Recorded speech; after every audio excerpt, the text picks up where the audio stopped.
Commission on Audit because at the moment, malinaw sa ating saligang batas na all appropriations revenue shall emanate exclusively sa House of Representatives.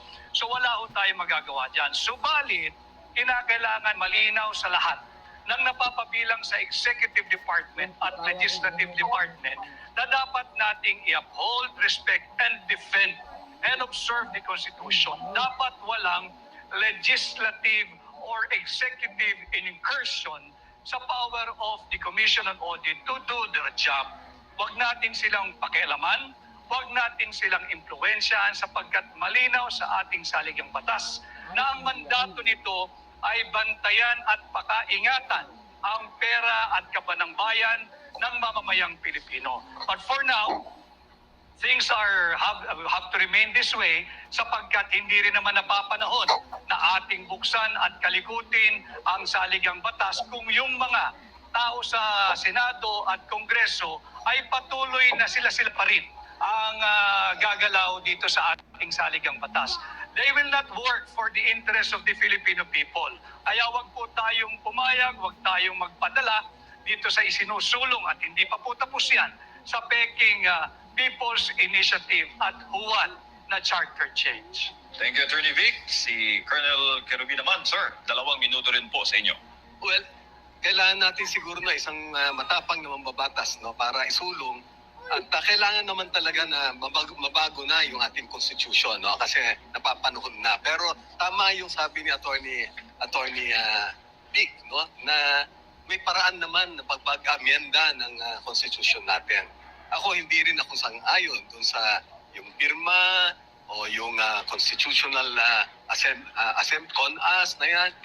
Ako naniniwala na ang pinakamaganda dyan is yung Constitutional Convention. At dapat talaga na yung COA natin, independent talaga yan, na hindi nila na-influensyahan. Kasi kung ngayon naman dadaan ka para makakuha ng budget sa Kongreso, di normal na hindi natin maiwasan, di ba?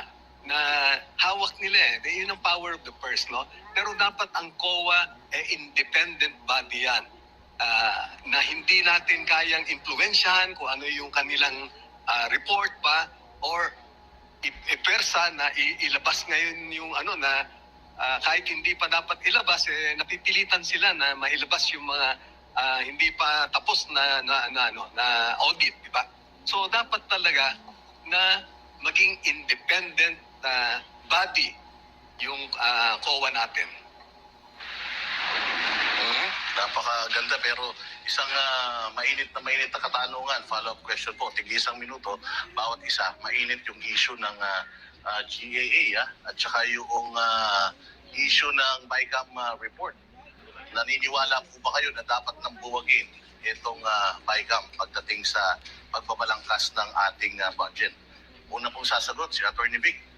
Unang-una, Boss Dada at mga kababayan, dapat nagkakaintindihan tayo na hindi kasali ang Bicameral Conference Committee or itong BICAM sa budget process. Hindi sila kasali, wala silang kapangyarihan. Ang tanging function lamang nila, if at all, ay i-reconcile yung mga conflicting figures, pero hindi nila pwedeng i-hijack or i-recast or palitan yung nabalangkas na ng mababang kapulungan at ng Senado.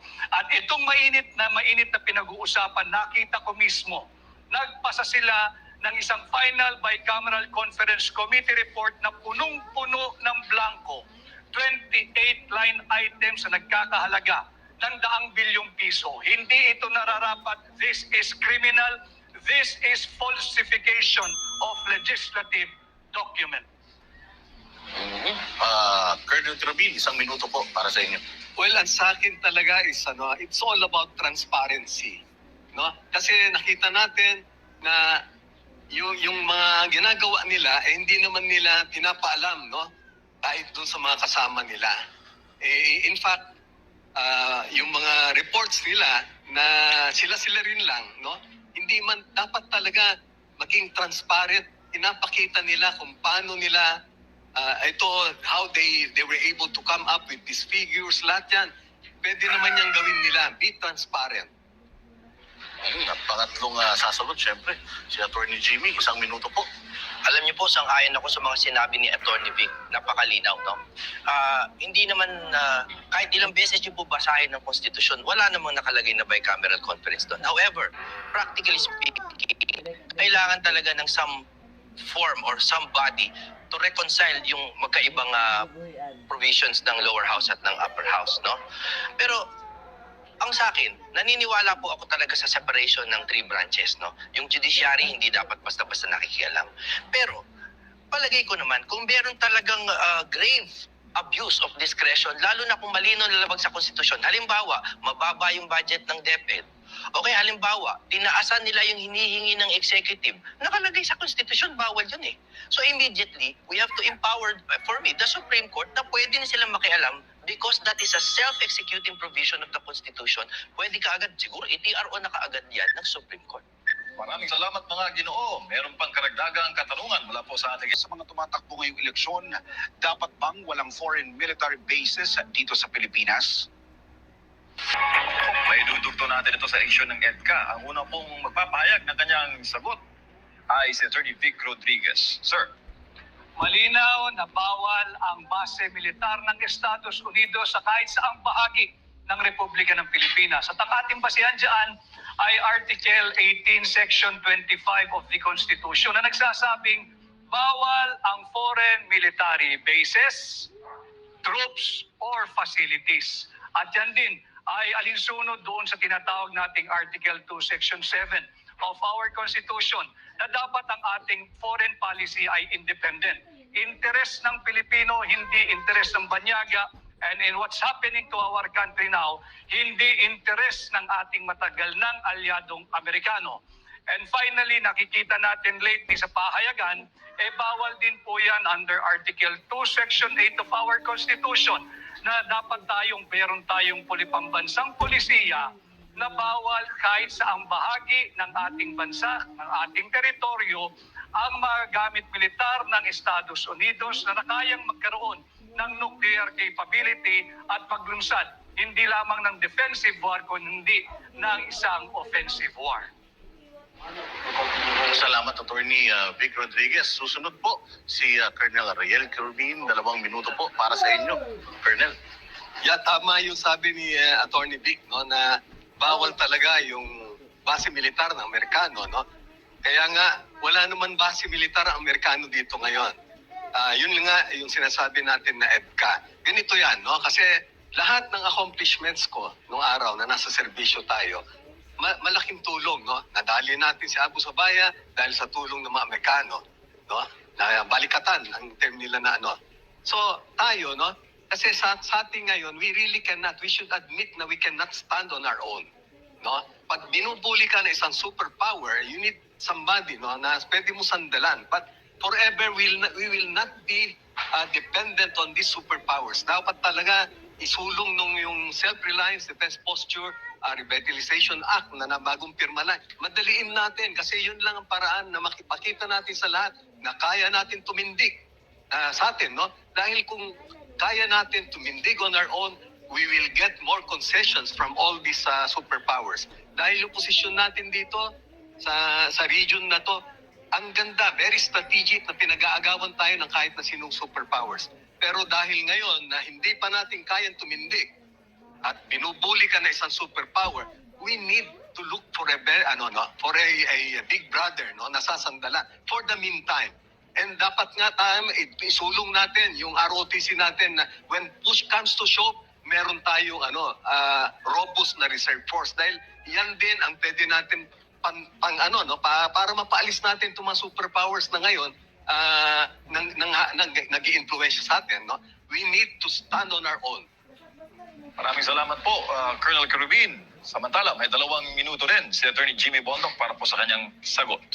Alam mo, very interesting sa wakas, meron kaming pagkakaiba ng opinion, no? Kasi madalas kaming tatlo po, we have a kinship, no?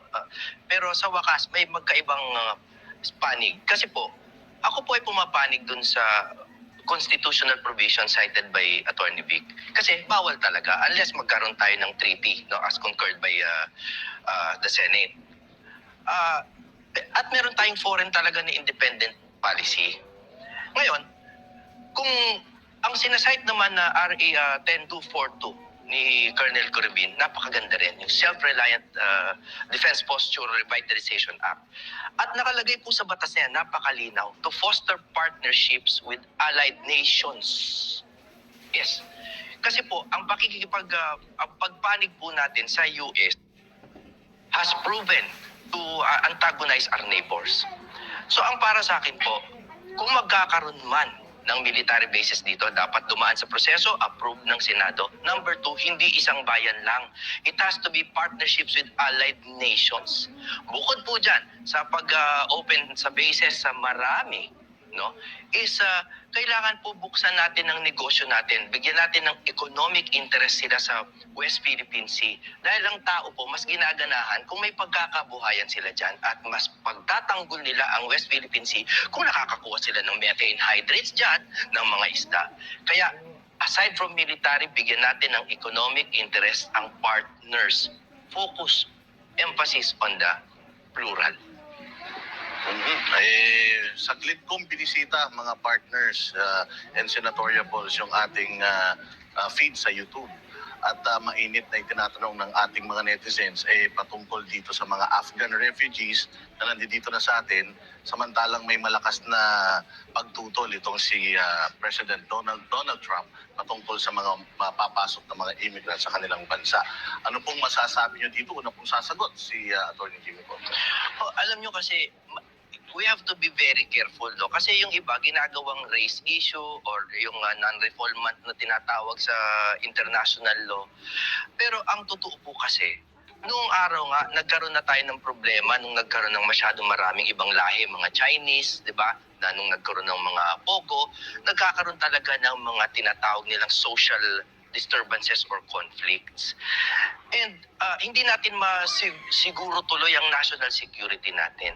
So siguro kung may tutularan man tayo kay Donald Trump is higpitan natin ang ating borders. Huwag naman tayo porky third world lang daw tayo kuno ay hindi tayo stricto sa ating borders. Kung may papasok man dito, dapat dumaan sa malinaw na proseso na kinikilala natin ang bawat isang ulo na pumapasok sa bayan nito because this is a matter of national security.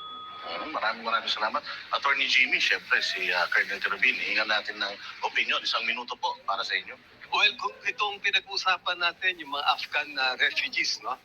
At hindi naman to bago na kasi noon meron din tayong Vietnamese refugees, meron nga dati mga Russians, no? Doon sa Iwan, sa ating Kung ang intention lang, no, kasi for humanitarian reasons, i-hold lang sila dito, wag naman natin na patagalin din. Kasi gaya nga ng mga Vietnamese refugees, nilipat natin sa Australia, lumipat na Alam mo, itong mga ito na na-displaced, kailangan din natin na pagbigyan sila, tao rin naman sila, no?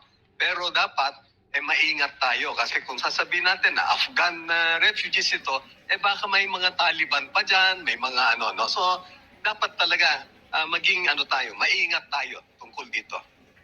Siyempre, pangkuling sasagot si Atty. Vic Rodriguez. For humanitarian reason, yes, wala tayong problema ron, wala tayong pagtatalunan. Subalit, kinakailangan may transparency. Sino ba ang nagdedesisyon sa pulisiyang ito? Ang sinasabi, temporary lamang sila rito habang pinoproseso ang visa patungo yata or tila papuntang Estados Unidos. Bakit hindi na lang sila ipinapasok sa Estados Unidos habang pinoprosesa yung kanilang papeles or dokumento? Anyway, doon din naman sila papunta. Hindi tayo nagiging madamot. Subalit may problema nga tayo, hindi nga natin mapakain at mabigyan ng murang pagkain at pabahay ang ating mga mamamayan. Magpapapasok ka pa whether temporary or not. But itong ganitong proseso for humanitarian, yes, but there must be more transparency. Ayan, narinig po natin, mga kababayan, ang opinyon ng ating pong mga panauhin. Boss D, ano masasabi mo? Matindi itong episode na ito. At napakahusay ng ating mga guests talaga naman para silang